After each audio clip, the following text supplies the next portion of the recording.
사라가 지난주에 살펴본 말씀처럼 이 땅에 하나님께서 주신 천수를 다했습니다. 127세 그렇게 갔습니다. 남자 둘이 남았죠.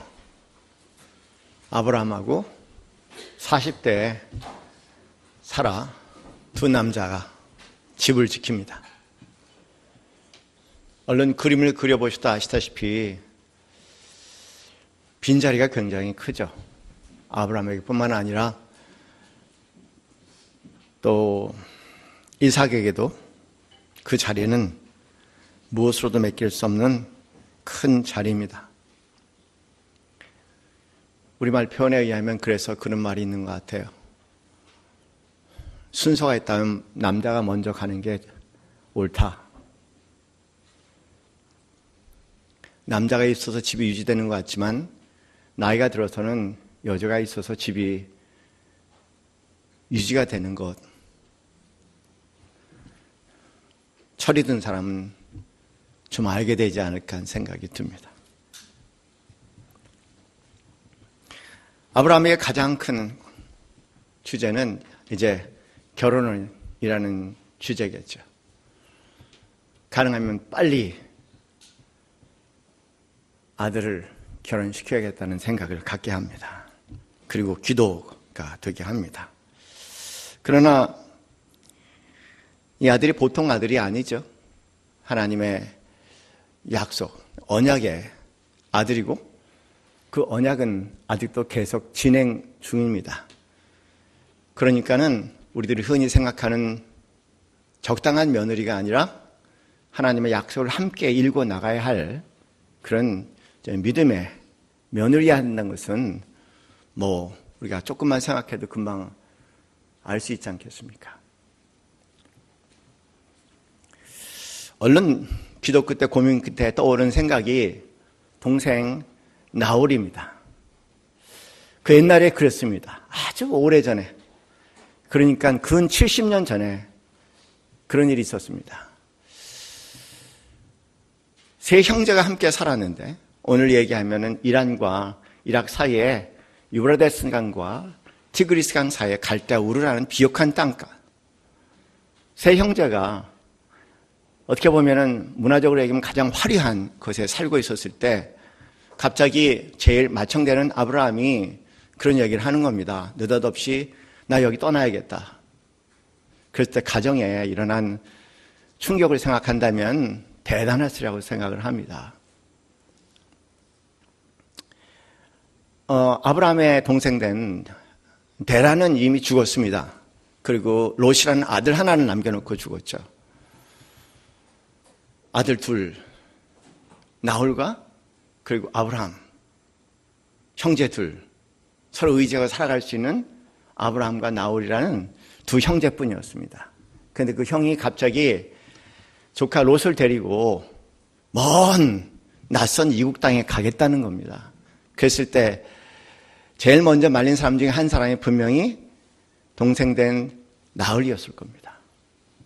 그러나 왜 떠냐는 그 얘기에 믿을 수 없는 믿음의 얘기, 하나님께 받은 계시에 대해 얘기를 들으면서 내가 부인할 수 없는 분명한 계시를 받았는데 이 땅, 이 본토, 이 땅을 그리고 친척을 떠나서 내가 지시할 곳으로 가면 네가 마음속에 두고 있는 가장 큰 그림자인 아들을 주겠고 그리고 그로 하여금 큰 민족을 이루게 하소서 해서 내게 복을 주시고 그리고 나를 통해서 많은 족속들에게 복을 주겠다는 약속의 말씀을 듣고 내가 도저히 이 말씀에 대해서 부인할 수 없기 때문에 네가 나를 볼 때 미친 사람 같지만 그러나 나는 떠나야겠다고 과감하게 떠나죠.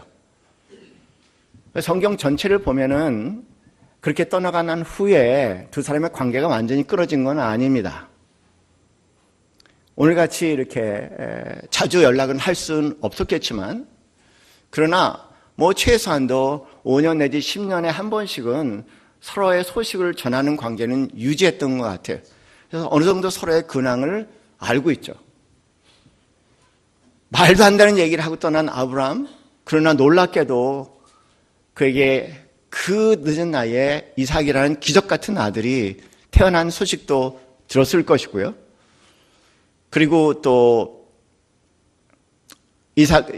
아브라함은 동생 라헬에게 라반이라는 아들과 그리고 리브가라는 딸도 태어났다는 것을 어렴풋이 알고 있을 겁니다. 만난 적은 없어도.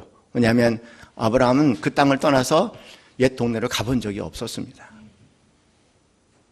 그런 관계 가운데 있다가 문득 떠오르는 것이 나홀과 그의 딸 리브가였습니다. 아마 선택할 수 있는 최선의 선택이 아니었을까. 그리고 평생 그를 따라다니던 노복인 엘리에셀에게 가서 그 리브가를 데려오라고 얘기를 합니다. 이 성경학자는 여기 노종이 엘리에셀이라고 얘기하는 것에 대해서는 100% 일치하고 있는데 여러분 이 인물이 어떤 인물인지 여러분 잘 아시잖아요. 이삭이 아브라함이 아이를 낳지 못했을 때 만일의 경우에 자기의 후계자, 자기의 전 재산을 이을 후계자로 엘리에셀을 택해서 평생 같이 했던 사람입니다. 그래서 모르겠어요. 아들 정작 이삭이 태어났을 때 엘리에셀의 마음이 어땠을까? 우리는 성경 스토리에 또 쫓아가지만 엘리에셀이 한때 어떤 큰 기대를 가지고 있지 않았을까 생각도 들어요. 뭐냐면 10년이 지나도 안 오고 20년이 지나도 안 나타나고 그러니까는 이제는 내 것이나 마찬가지라고 생각할 현대인의 마음으로 읽는다면 그렇게 생각할 수 있는 나이인데 덜그덕 이삭이 태어났으니까 누구에게는 경사요, 누구에게는 아픔이라는 것 같아요. 인생이 꼭 그런 것 같습니다. 그런데 이 에벨에셀이 저는 굉장히 존경스럽게 느껴지는 게 성경에 아무런 음모와 사건이 기록되지 않았던 겁니다. 한국판 드라마를 한 판을 쓴다면 아마 몇 편의 드라마가 나올 수 있는 얘기인데 엘리에셀의 얘기는 처음부터 끝까지 아브라함에게 충성한 마지막 노종으로 등장한다는 겁니다.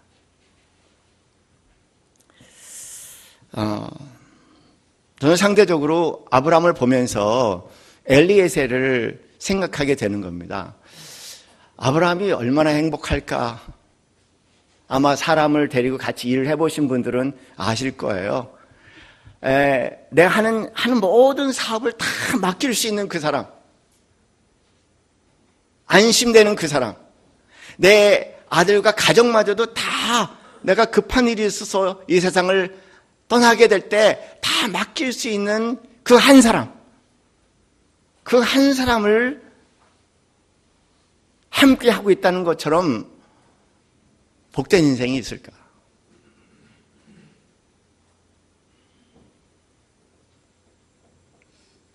이 시대에 더더구나 상상할 수 없는 인물인 것 같아요. 그러니까 한번 제 생각을 해봤습니다. 저도 여러 어르신들을 섬기고 여기까지 왔는데 나한테 이 엘리에셀의 모습이 있을까 생각해 보면은 상당히 도전되는 인물인 것 같아요.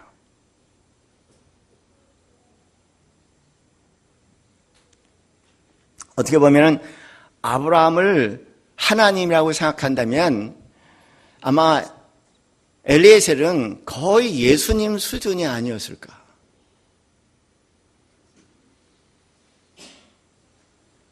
관계적인 측면에서 볼 때 참 행복한 사람들이었겠다. 왜냐하면 가만히 돌아보면은요, 단 한 사람이라도 그런 사람이 내 삶에 있다는 것을 발견한다면 그 인생은 매우 복된 인생 아니겠습니까? 우리 살아보니까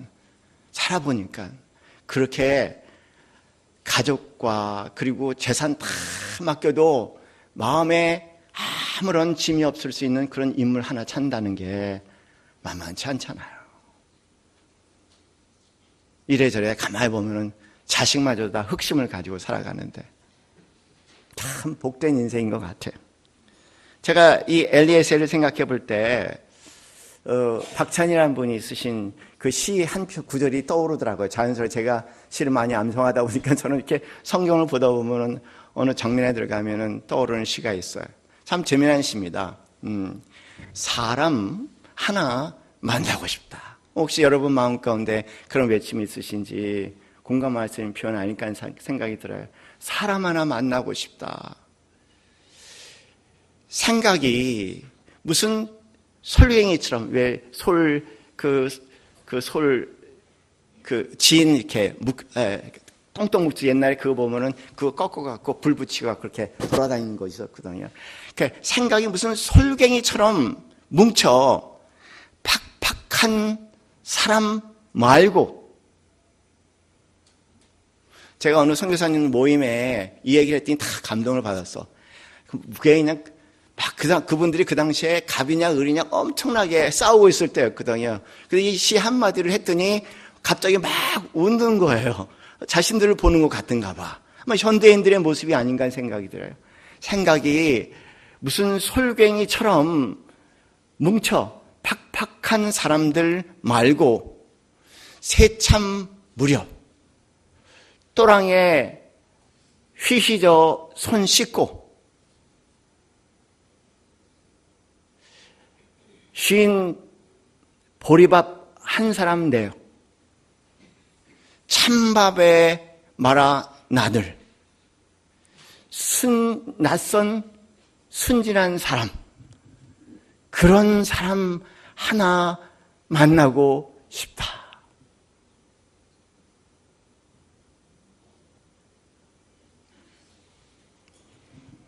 저는 이 시를 생각하면서 그냥 엘리에셀이 떠오르는 거예요. 엘리에셀 같은 사람 하나 만나면 소원이 없겠다.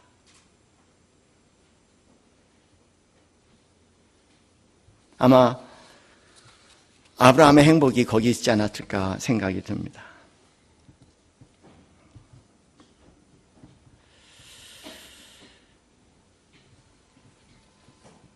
오늘 본문 말씀이 성경의 제일 긴 장 중에 하나죠. 부분적으로 저희가 한번 두 분의 이야기를 한번 들어봤으면 좋겠어요. 아브라함이 2절 말씀에 자기 집 모든 소유를 맡은 늙은 종에게 이르되 청하건대 내 허벅지 밑에 내 손을 넣으라고 얘기합니다. 여러분 허벅지 밑에 뭐가 있는지 빨리 생각해 보세요. 남자들 사이에 당연히 성기가 있습니다. 그러니까 그 당시에 허벅지 밑에 손을 넣고 뭔가를 약속한다는 것은 생명에 대한 얘기입니다. 만일 너와 내가 이것을 지키지 않는 한, 지키지 않다면 물리적으로 또는 영적으로 어떤 형태든 간에 배가 끊어지리라는 얘기예요. 상당히 엄한 맹세죠. 배를 쫓아서 멸하리라는 그런 약속입니다. 그러면서 3절에 아브라함이 그 노종을 보면서 하는 얘기가 내가 너에게 하늘의 하나님 땅의 하나님이신 여호와를 가르쳐 맹세하노니 이렇게 얘기하죠. 하나님에 대한 개념은 아브라함은 명확합니다. 우리가 생각하는 어떤 지엽적이고 어떤 그런 어느 특별한 종파에 소속된 하나님이 아니고 여기는 천지를 지으신 여호와 하나님이라고 얘기해요. 하나님, 하늘의 하나님, 땅의 하나님이신 여호와 이렇게 얘기합니다. 이 하나님 여러분 마음 가운데 깊이 각인되기 바랍니다. 내가 믿는 하나님, 기독교 안에 하나님이지만 기독교 안에 하나님은 바로 이 하나님을 일컫고 있다는 것에 대해서 깊이 묵상해 봐야 할 것 같아요. 그러면서 이렇게 계속 얘기하죠. 너는 내가 거주하는 이 지방 가나안 족속의 딸 중에 내 아들을 위하여 아내를 택하지 말고 얘기합니다. 4절 말씀에 계속 이어서 내 고향 내 족속에게로 가서 내 아들 이삭을 위하여 아내를 택하라. 그 얘기를 했습니다. 그랬더니 그 노종이 5절 말씀에 이르되 여자가 나를 따라 이 땅으로 오려고 하지 아니하거든 내가 주인의 아들을 주인이 나오신 땅으로 인도하여 돌아가리까? 아주 흥미로운 대화가 진행되죠. 이게 얼마나 흥미로운 대화인지 성경을 잘 하시면은 정말 긴장하게 됩니다. 왜냐하면 아브라함이 여기까지 오게 된 것은요, 그 약속을 가지고 왔거든요. 가나안 땅에 와 있단 말이에요. 그런데 만약에 이삭을 데리고 이제 거기에 가서 이제 리브가를 만났다고 얘기합니다. 이 며느리 가문을 만났어. 근데 그 며느리가 나는 거기 안 가겠습니다. 왜 내가 그 시골 구석을 가야 됩니까? 여기 잘 살고 여기 가장 화려한 도시인데 왜 내가 그곳을 가야 됩니까? 내가 뉴욕에 가장 화려한 한복파에 살고 있는데 내가 왜 변두리 땅 시골 땅으로 가야 됩니까? 그냥 오라고 하세요. 그렇게 결혼하고 싶으면. 만일 그렇게 얘기한다면 당신이 말한 그 인물이지만 내가 이삭을 데리고 거기를 가야 되겠습니까? 그래도 되겠습니까? 그렇게 얘기한 거예요. 그랬더니 아브라함이 6절 말씀에 그에게 이르되 내 아들을 그리로 데리고 돌아가지 아니하도록 하라! 이렇게 얘기하신 거예요. 그건 참 아브라함의 단어예요. 영어로 얘기하면 no turning back. 뒤돌아보지 않겠다는 겁니다. 이랬으면 저랬으면 이분에게는 없어요. 신앙의 비밀 중에 하나는 no turning back입니다. 뒤돌아보지 않습니다. 떠나온 길 끝까지 믿음을 향해서 가는 참으로 숭고한 믿음의 여정이죠. 안 돌아가겠다는 거예요. 그러니까 종에게 얘기하는 겁니다. 명령하죠. 그리로 데려가지 아니하도록 하라. 그러면서 드디어 7절 말씀에 하늘의 하나님 여호와께서 나를 내 아버지 집과 내 고향 땅에서 떠나게 하시고 내게 말씀하시되 내게 맹세하여 이르시기를 이 땅을 내 씨에게 주라 하셨으니 기억하라는 겁니다.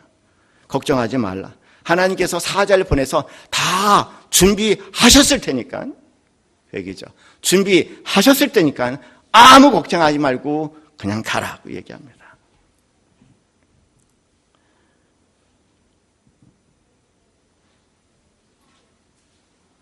계속 또 한 번 더 얘기합니다. 만일 여자가 너를 따라오려고 하지 아니하면 나의 맹세가 너와 상관없나니 개의치 말라는 겁니다. 이 맹세한 거. 오직 내 아들을 데리고 제발 그리로 가지 말라고. 참 대단한 분이에요. 우리는 까막고개를 먹었는지 하나님 약속을 자주 잊고 이리 가고 저리 가고 난리를 치다가 제대로 신앙생활 하나 약속의 말씀 붙잡고 살지 못하는데 그냥 그 옛날 얘기를 그 잊을 수 없는 대물의 사건이 실제 대물 교훈이 이삭이 있고 그러니 뭐 아주 확고합니다. 위대한 사람입니다. 놀라운 사람입니다. 이런 사람 발견하기 이 시대에 정말 드물죠. 그냥 아브라함입니까? 아브라함이 왜 믿음의 아버지라고 얘기하지 않습니까? 믿음의 아버지 같은 믿음을 가지고 살아가는 사람 없어요. 우리는 대부분 오합지졸의 신앙생활을 살다가 참 아쉽게 인생이 마무리될 수 있는 것 같습니다. 그 얘기를 듣고 종이 안심한 겁니다. 내가 못 데리고 와도 괜찮겠구나 생각하고 거기에 드디어 이제 그 아브라함의 그 사타구니 밑에 손을 넣고 약속을 한 겁니다. 그리고 10절 말씀을 보면 드디어 종이 떠나죠. 그 노정이 떠납니다.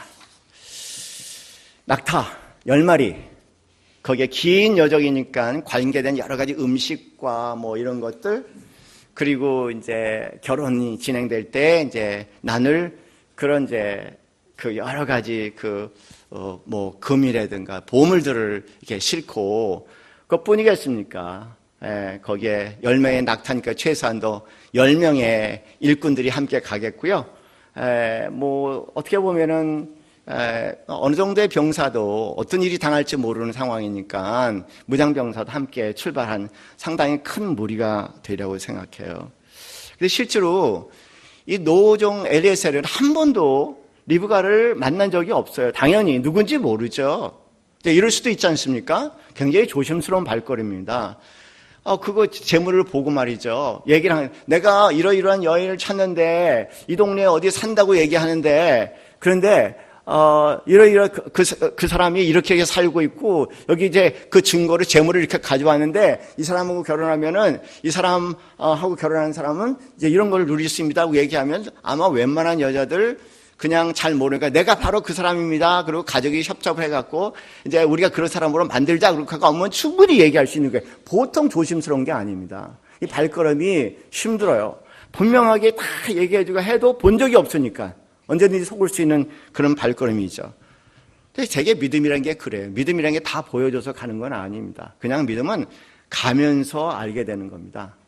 믿음이라는 것은 요만큼 가서 거기서 보여지는 거, 그만큼 이렇게 보여지는 것이지 처음부터 여기서 저기까지 다 보여주셔서 그림은 계시적으로 상상으로 보여줄 수 있지만 거기까지 일어나는 데는 많은 단계가 있어서 걸어가는 과정이에요. 예. 그래서 여러분 이 단어 하나 좀 좋은 단어에서 기억했으면 좋겠어요. 뭐 사자성어는 아니고요. 그러나 정말 전 놀랐습니다. 이 표현을 누구에게 들었다는 표현인데 이 표현입니다. 거거거 중지 라는 표현이 있어요. 갈 것자죠. 거거 중지 행 리각 이렇게 얘기합니다. 예. 먼저 한번 따라 해보시겠어요?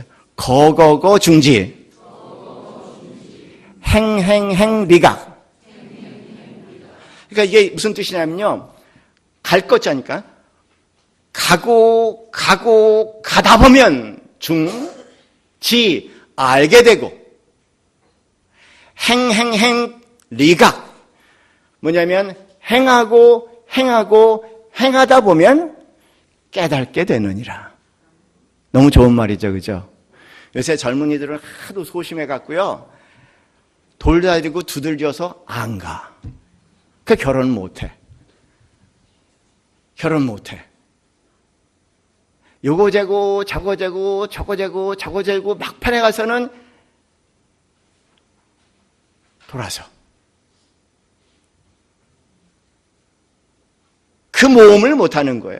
그 믿음의 모험을 못하는 겁니다. 믿음은 그런 거예요. 거거거 중지 행 리각. 그냥 아브라함처럼 그냥 가다 보면 알게 되고 행하다 보면은 깨닫게 되는 것이 믿음의 총체적인 믿음입니다. 성경에 나오는 믿음이라는 단어는요, 그 성격 자체가 분명하지 않아요. 보여지지 않고 말 그대로 믿음으로 가는 겁니다. 다 보면 믿음이 아니지 않습니까? 확신이면 믿음이 아니죠. 우리의 확신을 넘어가는 믿음. 그래서 성경에서 얘기하는 믿음은 한없이 불안함과 두려움을 가지고 그럼에도 불구하고 걸어가는 믿음을 얘기하는 것이지 한 점의 의욕 없이 그냥 걸어가는 것이 아니고 가다 보면 알게 되고 가다 보면은 깨닫게 되는 것이 성경의 믿음이고 히브리서 11장에 등장하는 모든 믿음의 인물들은 그런 인물들이라는 겁니다. 막 나는 믿습니다. 왜 외치냐? 이면에 믿을 수 없으니까 외치는 거죠. 나는 확신합니다. 확신하면 그런 얘기할 필요 없어요. 확신합니다. 왜 얘기해? 확신이 안 되니까 자꾸만 자기를 설득하느라고 얘기하는 거죠. 하나님은 그 믿음을 받으시는 분이십니다. 저희 어머니 60대, 70 생신 때 형님 교회에서 모인 사람들에게 뭐 한마디 하십시오 그랬더니 하신 말씀이 이 나이가 되니까 하나님이 계신 것과 평생 신앙생활을 하시면서 이 나이가 되니까 하나님이 계신 것과 그리고 하나님이 나를 사랑하시고 내 기도에 응답하시는 분이라는 걸 70이 되니까 깨닫겠다, 알겠다. 근데 그 맛이 무엇인지 조금씩 알아가는 것 같아요, 제 자신도. 왜냐하면 믿음이 거거거 중지 행 리각의 그런 성격을 가지고 있기 때문이죠. 사랑하는 성도님들, 아브라함에게는 자손과 그리고 민족과 나라를 약속하셨어요. 그런데 우리는 그거 아니죠. 우리는 뭐냐? 하나님이 우리를 그럼에도 불구하고 사랑한다는 단 이 외마디입니다. 이 언약이 우리에게 있다는 겁니다. 아브라함은 그 언약을 향해서 걸어갔다면 우리는 하나님이 그럼에도 불구하고 예수 그리스도 안에서 우리를 사랑하신다는 이 단 외침을 향해서 걸어가는 믿음의 행전인 것을 기억하시기 바랍니다. 요한복음 3장 16절 말씀이 그대로 나와 있어요. 하나님이 세상을, 저와 여러분을, 이 자리에 있는 그리스도 안에 있는 모든 사람들을 사랑하시되, 그 얘기지 않습니까? 하나님이 세상을 이처럼 사랑하사 독생자를 주셨으니 이는 저를 믿는 자마다 멸망치 않고 영생을 얻게 하려 하심이라. 아멘. 그 언약이에요.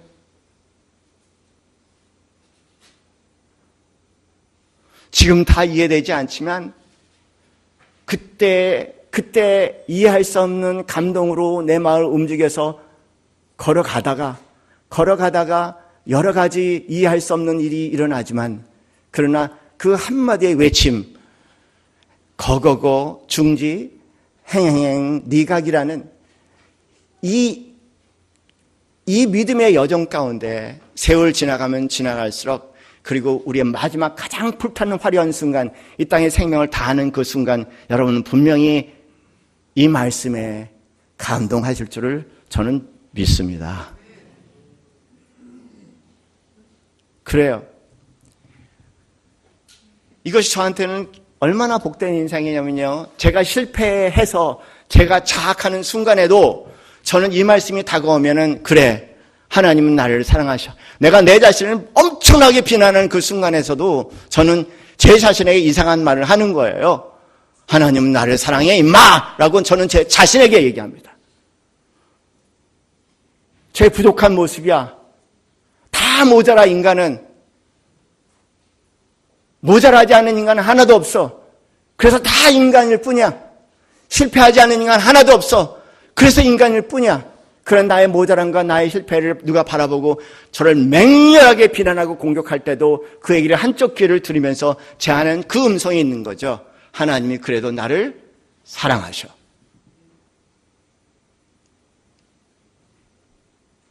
내가 가장 원치 않는 일이 나에게 일어나서 나에게 커다란 부끄러움과 수치가 돼서 누구의 입술과 누구의 눈총 가운데서 나를 향해서 부끄러움을 느끼라고 공격을 오는 그 순간에도 제 마음 한구석에서는 복되도다 얘기할 수 있는 것은, 그럼에도 불구하고 하나님이 나를 사랑하셔.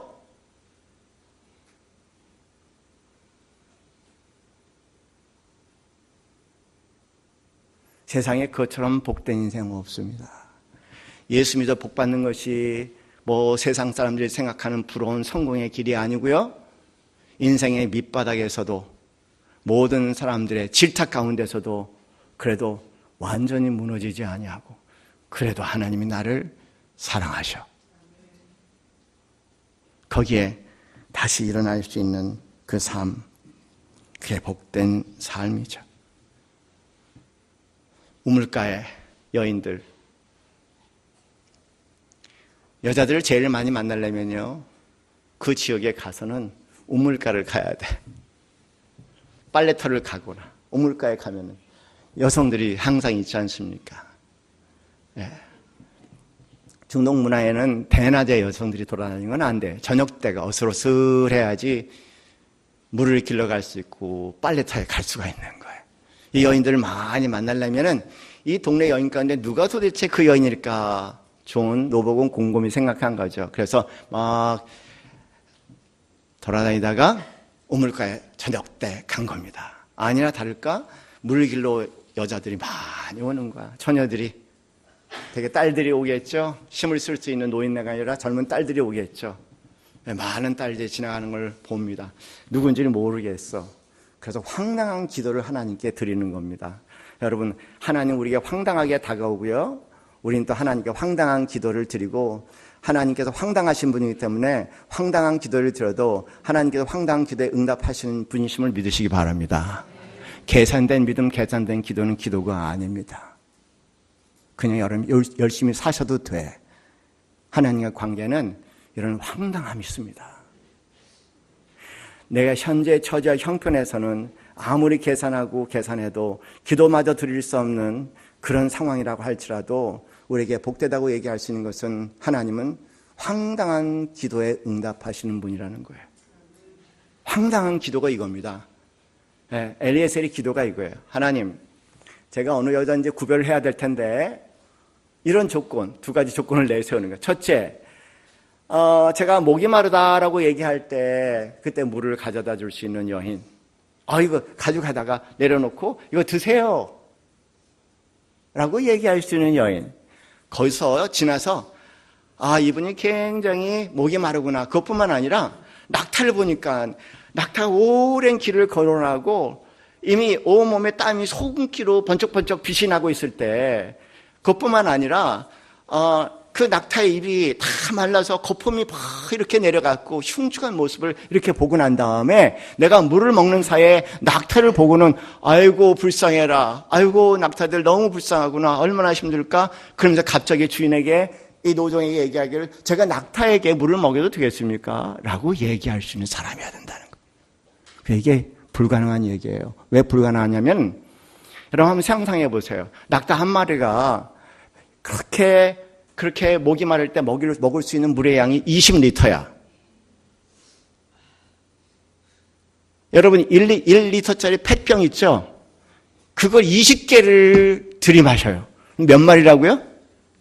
10마리야. 그럼 몇 리터예요? 200리터야.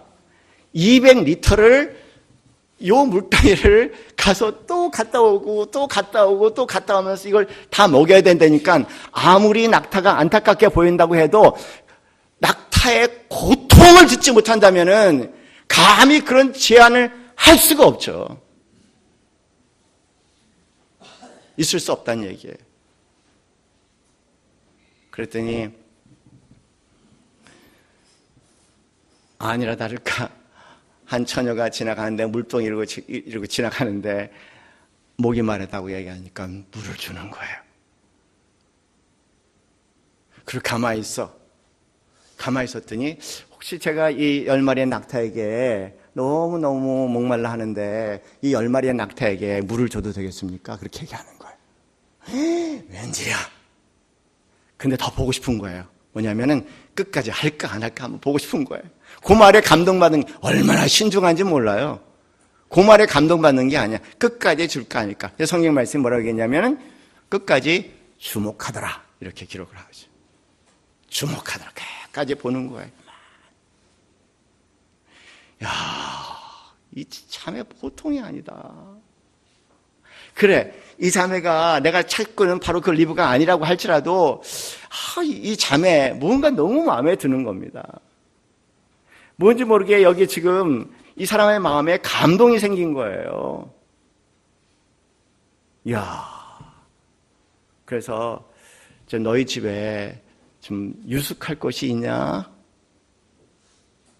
눈치채고 얘기했죠. 그랬더니 있습니다 라고 얘기하는 거예요. 근데 여러분 이 무리를 생각한다면은 이거 그냥 오세요라고 얘기할 수 있는 상황이 아니거든요. 제가 가서 여쭤보겠습니다. 급히 가서 오빠 라반에게 얘기를 하죠.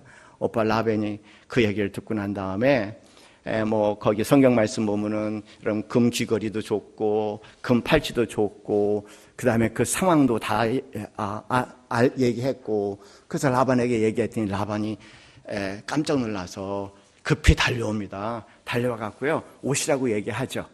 오시라고 얘기했더니 그에게 이제 대접을 하고 있어요.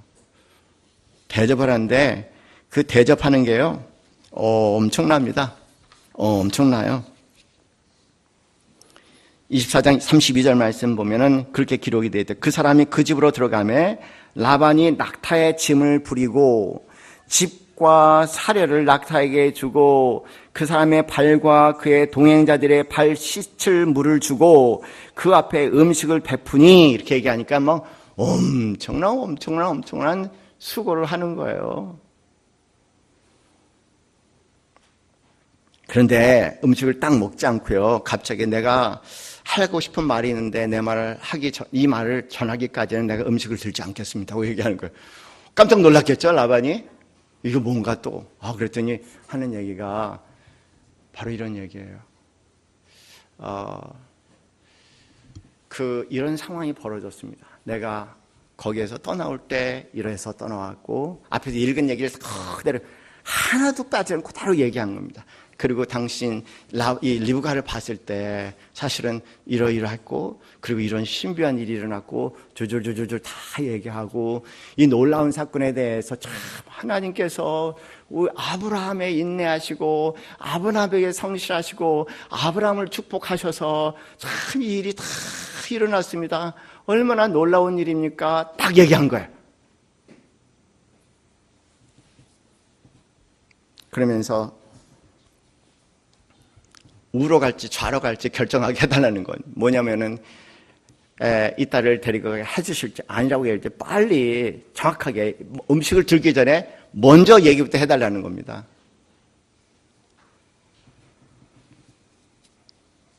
그 얘기를 들어보니까요, 말할 수 없는 감동이야. 말할 수 없는 감동이야. 야, 이거 엄청난 감동이에요. 말 그대로 살아계신 하나님의 어떤 실체를 보는 것 같은 그런 감동이, 나도 이 사람 믿고 싶다. 나도 이 사람 따르고 싶다. 이 사람 말사에 다 고개를 끄덕이고 싶다. 이 사람처럼 되고 싶다. 그런 마음을 갖게 하는 거죠.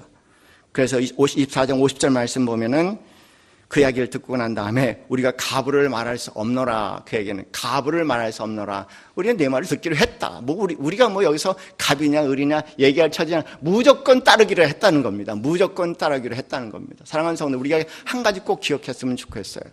아주 혼돈스럽습니다. 이 시대가 뭐냐면 말로 전하는 게 아니죠. 증거로 전하는 거죠. 그 얘기는 뭐냐면 감동을 줄 수 있는 그리스도인이 되어야 된다는 얘기예요.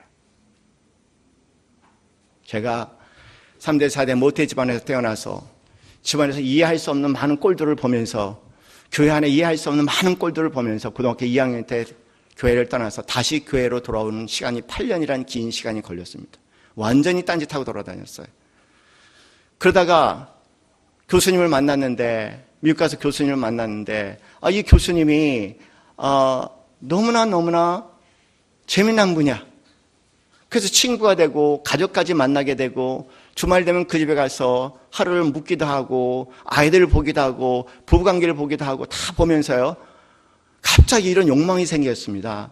나도 이런 가정을 꾸미고 싶다. 그래서 물어봤죠. 내가 당시에는 근 1년을 교제를 했는데 내 마음에 하나의 꿈이 생겼습니다. 나도 이런 가정을 꾸미고 싶습니다. 당신은 어떻게 이 가정을 꾸미십니까? 그렇게 얘기했더니 그분이 하시는 얘기가, 그때 1년 만에 저한테 한 얘기가, 우리는 예수님을 믿는 가정입니다. 그때 제 마음에 이게 예수님 믿는 거라면 나도 믿겠습니다. 1978년 10월 13일이 제가 예수님을 정식으로 영접한 그 사건은 바로 거기에 시작이 되는 겁니다. 누가 나와서, 제가 연세대학교 다닐 때 CCC, IBF 애들 와갖고 저한테 예수 믿으라고 전도하고 전도 폭파해서 전도 벌고 할 때 다 저주했었어요. 그 사람들에 대해서. 니들이 예수를 알아? 나는 3대 4대 기독교 집안에서 살아나고 내가 본 곳이 이 엉망진창의 집안 꼴인데 니들이 예수를 아냐고. 걔들은 다 보니까, 전도 열심히 하는 애들은 예수 초짜자들이야. 다들 보니까요. 들이대면 꼼짝 못해. 그런데 이 꼼짝 못하던 산원 노상원을 한 키에 무너뜨린 사람, 나도 예수 믿고 싶습니다. 사랑하는 성도님들, 이 시대에 필요한 사람이 누굽니까? 왜 한국 기독교의 모습이 이런 모습이 됐습니까? 감동과 감동으로 물들었던 일제시대의 기독교인들, 6.25에 그 수많은 피를 뿌리면서 그래도 신앙의 자유를 유지하기 위해서 몸부림쳤던 그 감동들, 오늘 이 시대에 너무 부끄러운 일인 것 같아요. 누구 표현하면 목사들은 물에 빠져도 입만 뜬다고. 우리 자신을 돌아봐야 할 것 같아요. 삶이 없는 그리스도인, 감동을 일으킬 수 없는 그리스도인.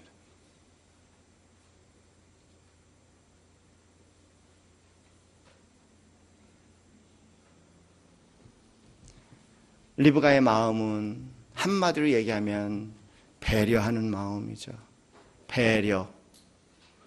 상대의 입장에서 한번 생각해보고 상대의 입장에서 한번 느껴보면서 오늘 저는 또 실수를 했죠. 어느 분을 보고요, 제가 혼자 앉아있는 모습을 보고 얼른 가서 과자 하나와 그리고 차 하나를 갖다가 드렸어. 앉아서. 근데 과자를 안 드셔. 그래서 과자를 왜 안 드시나 그랬더니 그 어머니 하시는 말씀이 이빨이 없으시대. 또 생각 못하는 이놈 봐. 그것까지 볼 수 있으면 얼마나 좋겠어요. 현대인들이 가장 부족하고 부족한 것, 그리스도인들에게 정말 역설적으로 모순되게 부족한 것 뭐냐면 내 입장이 아니라 상대의 입장에서 상대의 배고픔과 상대의 목마름과 상대의 굶주림을 볼 수 있는 그 눈의 부재, 그것이 없다면 하나님의 말씀은 아무런 능력, 당연히 사람을 움직일 수 있는 감동이 될 수 없겠죠.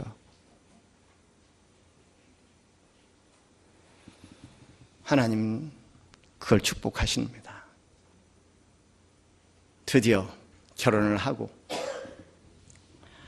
드디어 우리는 시집 보내기로 했습니다. 막 너무 마음이. 근데 문제는 리브가는 어떤지 모르겠으니 리브가의 의견을 물어봅시다. 그랬더니 리브가한테 물어봤더니 가겠습니다. 단호하게 가겠습니다. 참 성경 말씀을 연상하다 보면 우리 삶이 연상이 돼. 저희 집사람 만나서 3번 정식으로 연애했습니다. 4번째 만나는 날 제안했어요. 결혼해 주시겠습니까?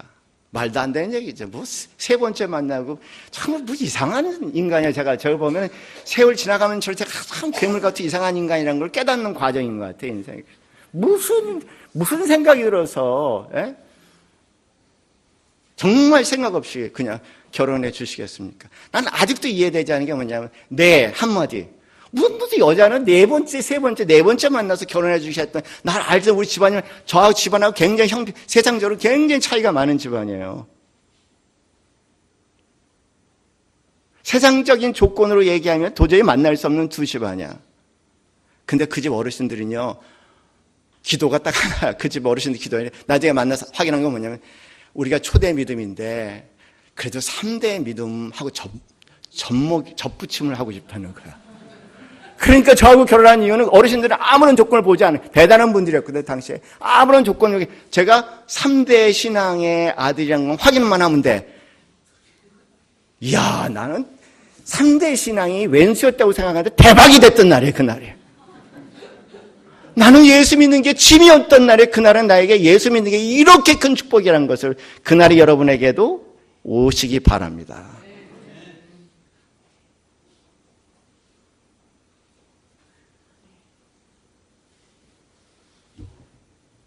가겠습니다. 그리고 출발하고 오늘 여러분이 읽은 본문의 말씀은 바로 감동스러운 결혼의 장면, 너무나 아름답고 거룩한 그 결혼의 장면을 여러분이 오늘 본 겁니다. 아담과 하와 만났을 때 그 사랑의 순간만큼의 아름다운 이삭과 리브가의 만남을 오늘 저희가 본문에서 읽었습니다. 여러분은 왜 성경을 좋아하시는지 모르겠지만 저는 정말 이 성경이 너무나 좋은 게, 이 성경은 저한테는 끊임없는 감동이에요. 스토리 하나하나가 말할 수 없는 감동이고 가장 아름답고 가장 재밌고 가장 흥분되고 저를 움직이게 하는 가장 감동스러운 거룩한 이야기예요. 제가 하나님 그만두고 여기에 미친 것은 성경에 저를 움직이는 이 세상에서 가장 아름답고 놀라운 이야기라는 겁니다. 그 모든 이야기 가운데 가장 감동스러운 이야기는 오늘 우리가 함께할 성찬식이죠. 그의 모든 것 가운데 제일 감동스러운 순간, 저는 성찬식의 순간이라고 생각합니다.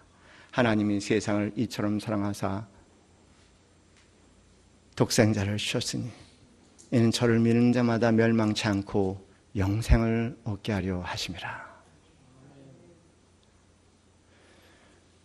우리를 사랑하사 자신의 피와 살을 아끼지 아니하고 다 내어주신 하나님의 아들 예수 그리스도의 우리를 향한 사랑의 증거, 그 독생자를 아끼지 아니하시고 우리를 사랑하사 우리에게 다 내어주신 구체적인 증거, 그 증거는 오늘 우리가 함께하는 바로 이 성찬식입니다. 그 감동이 오늘 성찬식 가운데 우리 마음에 깊이 스며들기를 주님의 이름으로 축원합니다. 기도합니다. 할렐루야. 하나님 아버지, 사랑을 받기 위해서, 인정을 받기 위해서 그렇게 몸부림치고 살아갔지만 그러나 우리의 삶을 돌아볼 때 늘 우리는 아직도 인정과 사랑에 허덕이며 불행 가운데 살아갑니다. 우리 자신을 돌아보게 하옵소서. 정말 단 한순간도 내가 기대하는 온전한 사랑, 온전한 인정 없었습니다. 볼 수 있는 자 보게 하시고 들을 수 있는 자 듣게 하시고 느낄 수 있는 자 느끼게 하옵소서. 오늘 우리가 함께하는 이 성찬, 우리를 향한 하나님의 언약, 우리를 향한 하나님의 약속, 우리를 향한 사랑의 고백, 어떤 상황과 어떤 처지 가운데서도 우리를 죽도록 사랑하신다는 하나님의 우리를 향한 위대한 언약의 구체적인 증거로 받아들이게 하시고 그 안에 내 인생의 여러 가지 시련과 어려움 가운데서도 그 사랑 안에 새 힘을 얻고 새 사람으로 새 인생 살게 하옵소서. 예수님 이름으로 기도합니다. 아멘. 우리 기도합시다. 하나님께서 여러분에 주신 꿈, 큰 꿈이든 작은 꿈이든 하나님께서 주신 것입니다. 마지막 순간까지, 우리의 목숨을 다하는 그 순간까지 믿음을 가지고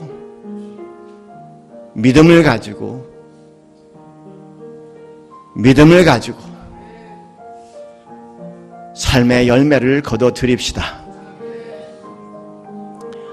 인생에는 반전이 있지만 하나님의 삶에는 반전이 상식이죠. 내 삶의 지금 형편과 처지가 어떠할지라도 하나님이 나를 사랑한다는 절대적 믿음 가운데 서 있는 사람들은 하나님께서 그 황홀한 고백을 우리의 삶의 현실로 언젠가는 반드시 가져다 줄 것입니다. 기도합시다. 이 시간 기도하면서 믿음으로 세워지게 해달라고 하나님께 간구합시다. 그것이 우리가 구할 수 있는 최고의 선물입니다. 할렐루야. 하나님, 내 눈에 아니 보여도 믿음 가운데 걸어갑니다.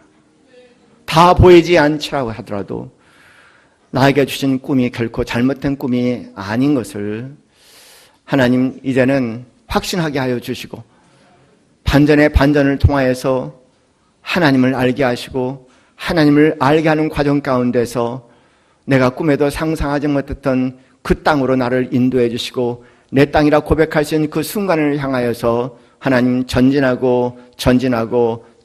수 있는 이 시대의 증인들 되게 하여 주시옵소서. 하나님, 우리의 증거됨을 들을 때 그들의 마음에 나도 예수 믿고 싶다고 얘기할 수 있는 거룩한 증인들 되게 하여 주시옵소서. 입술로 떠드는 그리스도인이 아니라 삶으로 감동을 줄 수 있는 이 시대에 참된 그리스도인이 되게 하여 주시옵소서.